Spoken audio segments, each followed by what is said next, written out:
मदद करिए।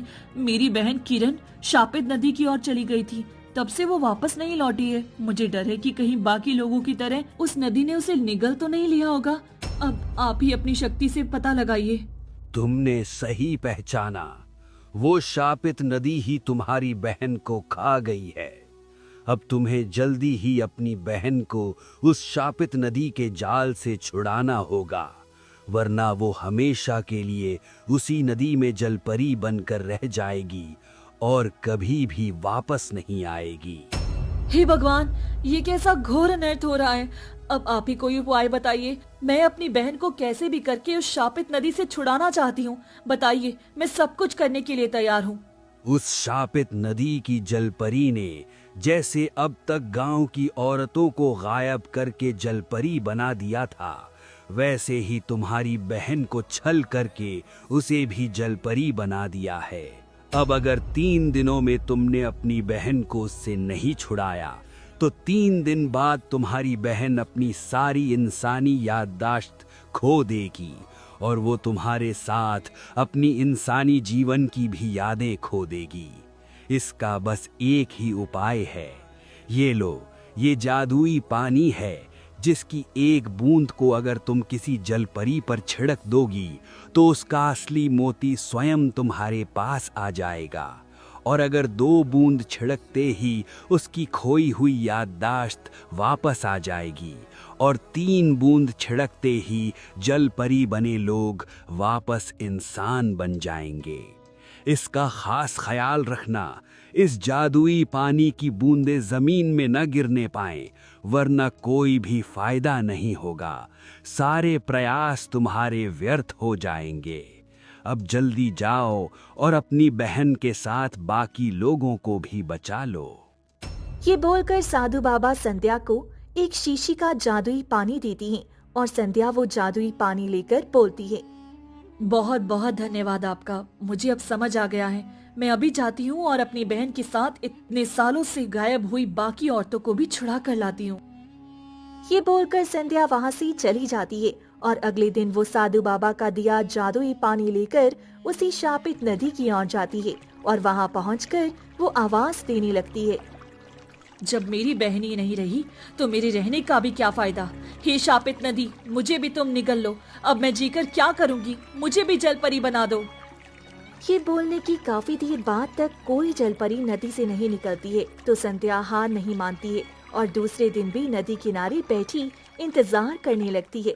तभी अचानक नदी से बवंडर उठता है और वही जलपरी पानी के ऊपर आती है और पूछने लगती है, अरे क्या हुआ तुम्हें? तुम इतनी उदास क्यों बैठी हो? क्या तुम्हें मेरी मदद की जरूरत है? मुझे बताओ जरा, क्या बात है?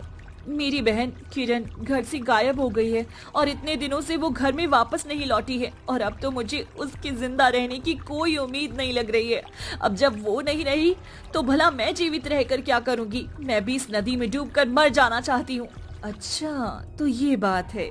तुम अपनी जान मत गवाओ, तुम्हारी जान की बहुत बड़ी कीमत भी हो सकती है।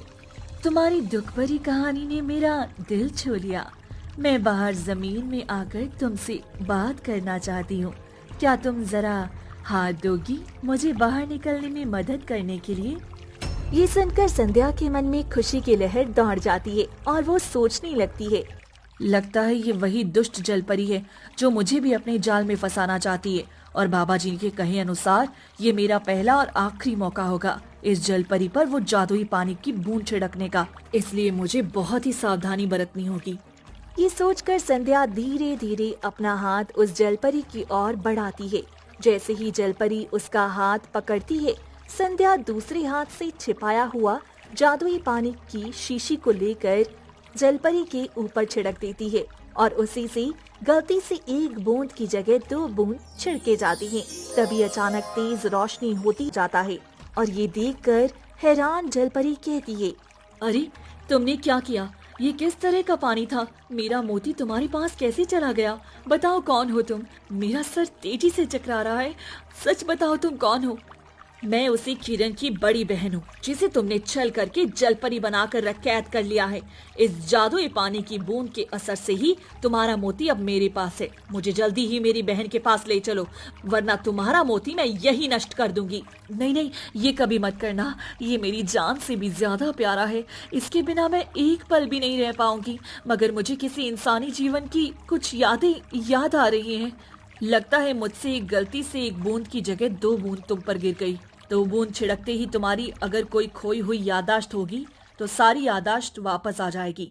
कुछ देर इंतजार करो, हो सकता है तुम भी इसी शापित नदी के छल में आकर जलपरी बन गई हो और कभी वापस लौट ना पाई हो। कुछ देर में जलपरी की खोई हुई यादाश्त वापस आ जाती है और वो संध्या से कहने लगती है, मुझे सब याद आ गया है। मेरा नाम मोहिनी है और मैं भी तुम्हारे इस गांव में ही बहुत साल पहले रहा करती थी। मगर एक दिन खेल खेल में इस नदी पर आ गई और मुझे इस रानी जलपरी ने छल करके अपने जाल में फंसाकर जलपरी बना दिया और कैद कर लिया। अनाथ होने की वजह से 3 दिनों तक कोई भी मुझे ढूंढने नहीं आया और 3 दिन होते ही मेरे इंसानी जीवन की सारी यादाश्त खो गई और मैं इसी जल राज्य को ही अपना असली दुनिया मानकर यहाँ पर रहने लगी। मुझे पता था तुम भी बाकियों की तरह इस छलावे में जी रही हो। अब तुम्हारी खोई हुई यादाश्त वापस आ गई है, तो जल्दी से मुझे मेरी बहन के पास ले चलो और बहन के साथ बाकी फंसे हुए लोगों को भी बचाने में मदद करो। मुझे माफ कर दो, मैंने ही तुम्हारी बहन को धोखा देकर इस दुनिया में फंसा दिया। अब मैं तुम्हारी पूरी मदद करूंगी उसे बचाने में। चलो फिर ये खास तरह का नीला मोती तुम ले लो। इसके इंसान के पास होने से वो कुछ समय के लिए जलपरी बनकर जल राज्य में घूम सकता है और बस 3 दिन ही होंगे तुम्हारे पास यहाँ से निकलने के लिए, वरना तुम हमेशा के लिए यादाश्त खोकर जलपरी बनकर कैद हो जाओगी। ये बोलकर मोहिनी जल